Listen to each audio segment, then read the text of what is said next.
Magandang araw po, welcome po sa aking channel, Nov9 TV. Patalasasan po, meron po ba kayong mga properties na napapabayaan or non-performing assets?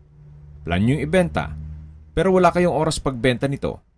Kung ito'y pagkakatiwala nyo po sa amin, tawag lang po kayo sa aking numero, usap po tayo, gawan ko po ng video for free.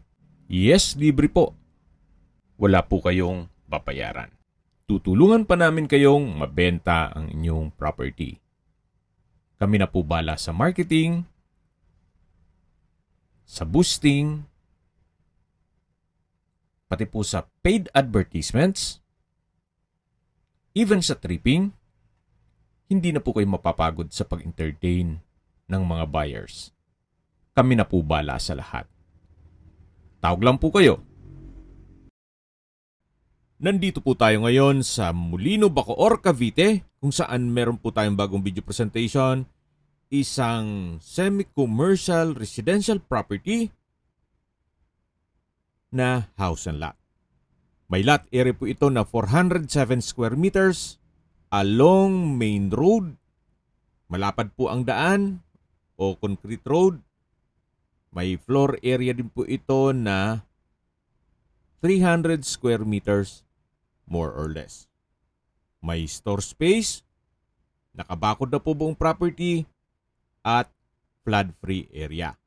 Napaganda po ng lokasyon sa mga nangangarap po ng property sa Portofino, Versailles, Ayala South Vale, at Alabang West. Kung hindi pa naman afford na makapag-avail ng property dun sa mga nabanggit kong high-end subdivision, well, ito na po yung property hinahanap nyo. Napakalapit lang po nito dun sa mga high-end na subdivision o community na kung saan 1.9 kilometers lang po ang distance. Ito po yung garahe, nakakasya ang dalawang sakyan o covered carport. Yan po yung main door at ito naman po yung store space. Konkreto po ang structure, wala naman kayong ipapagawa, at ito naman po yung setback papunta sa likod ng bahay. At may bakanting lote. Hindi lang po ito fully furnished, kundi meron pa pong freebies si owner. Isang Mitsubishi Adventure na diesel at automatic. Kung sakali man po na nasa Amerika ang interested buyer, mas mapapabilis po ang inyong transaksyon gawa ng nandyan din po si owner. Ito po yung main door at welcome po sa bahay ni Madam. Ito'y naka-solid wood door. At dito po sa gilid ay meron pong window glass. Medyo elevated po itong living area o salas. Ito po pala ay fully furnished. Lahat pong makikita nyong appliances at furnishings ay kasama po. Pera sa personal stuff ni owner. Premium tiles po ang ginamit sa flooring, high ceiling. Maayos naman ang pintura ng ceiling at wall. Yan po yung dining area na may dining set at console table at ceiling fan. Ito naman po yung formal kitchen. May breakfast nook, high chair, kitchen countertop, wall-mounted kitchen cabinet. Meron pong kitchen window,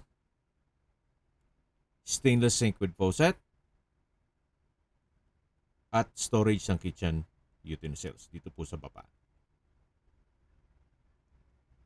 Ito naman po yung access door papunta sa setback na papunta dun sa likod ng bahay. Ito naman po yung dining area. May dining set, customized glass window na nag-serve as natural sunlight. At yan naman po yung living area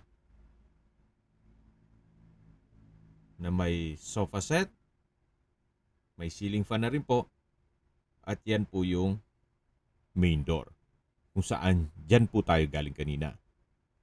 Ito naman po yung powder room. May hand wash basin, water closet, at naka-tile bathroom wall. Check po muna natin itong library. Pwede gawing office. Or kung malaking pamilya po, pwede pong i-convert for another room. Sa ngayon, ginawa nilang library. Then meron din pong malaking customized glass window. Ito naman po yung first bedroom. Malaki naman po ang espasyo. May dalawang customized glass window. Naka-ceiling panel. Tile flooring. May window type aircon. May dalawang bed frame and mattress. Console table at may TV. Dito naman po yung drawer and dresser. At dito naman po yung banyo o toilet and bath. Naka-tile flooring, may bathroom window, may water closet with bidet, shower, at hand wash basin. Yan po yung toilet and bath dito sa first bedroom. Yan po, tunghayan nyo po. Napakalaki po ng espasyo. At paglabas po natin, yan po yung library o pwedeng gawing office or another extra room. Pwedeng guest room. At yan po yung living area o salas.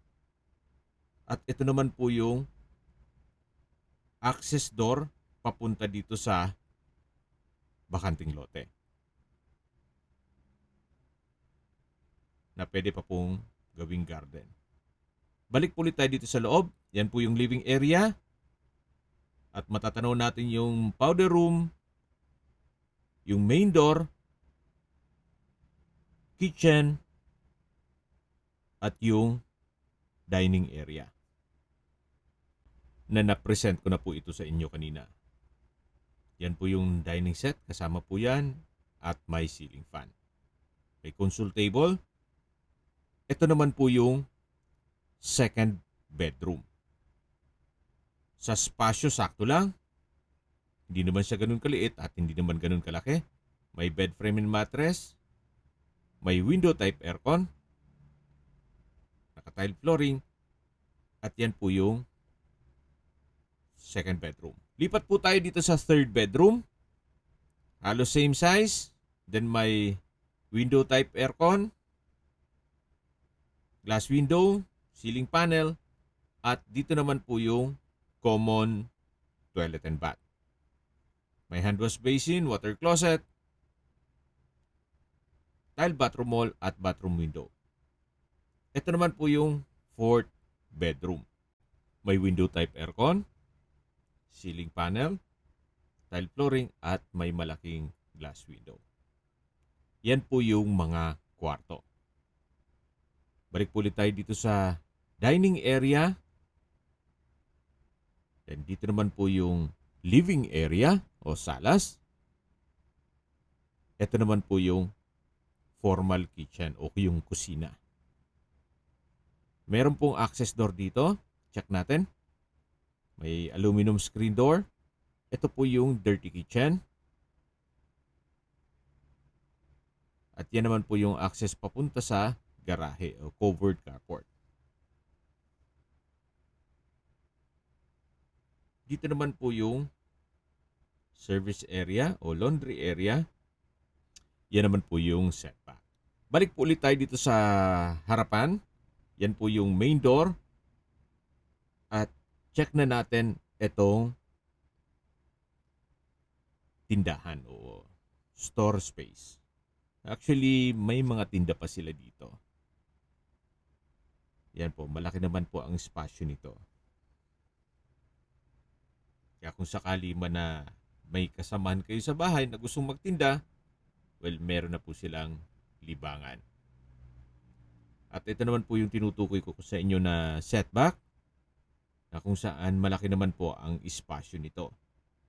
Dito po ito sa likod ng bahay. Yan po yung concrete fence.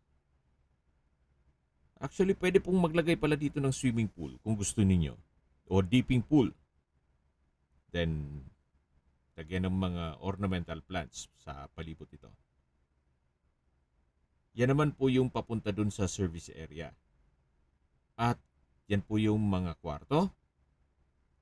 Yun naman po ang access door papunta sa living area o salas. Okay, sa distance, location at travel time portion na po tayo. Mula po sa Evia Lifestyle Center, ang distance is 4.9 kilometers at ang travel time is 13 minutes. Mula naman po sa Ayala Southville, ang distance is 1.9 kilometers at ang travel time is 7 minutes. Mula naman po sa Landers Superstore, Alabang, ang distance is 9.7 kilometers at ang travel time is 23 minutes. Mula naman po sa Mulito Lifestyle Center at Ayala Town Center, ang distance is 12 kilometers at ang travel time is 28 minutes. Mula naman po sa Asian Hospital Medical Center, ang distance is 13 kilometers at ang travel time is 24 minutes. At mula naman po sa South City Hospital and Medical Center, ang distance is 6.3 kilometers at ang travel time is 16 minutes. Yan po yung lagi kong binabanggit sa inyo na dapat nyo i-consider sa paghanap ng property ay yung meron pong malapit na hospital. Hindi ko naman po sinasabing sakitin kayo. Yan naman po for emergency purpose lang naman. At mula naman po sa Manila o sa airport, ang distance is 23 kilometers at ang travel time is 48 minutes. Mula naman po sa Makati, ang distance is 25 kilometers at ang travel time is 46 minutes. At kung papunta naman po kayo sa BGC, ang distance is 31 kilometers at ang travel time is 56 minutes. Sa mga nag-skip po ng video, ito pong property ay nasa Molino Bacoor, Cavite. Malapit po sa Portofino, Versailles, Ayala Southville at Alabang West. May lot area po ito na 407 square meters, titulado, buhay po ang may-ari, kaya wala po kayong maging problema sa documentation o sa transfer ng title. May 4 bedrooms, may library or office, at nakabakod na po buong property.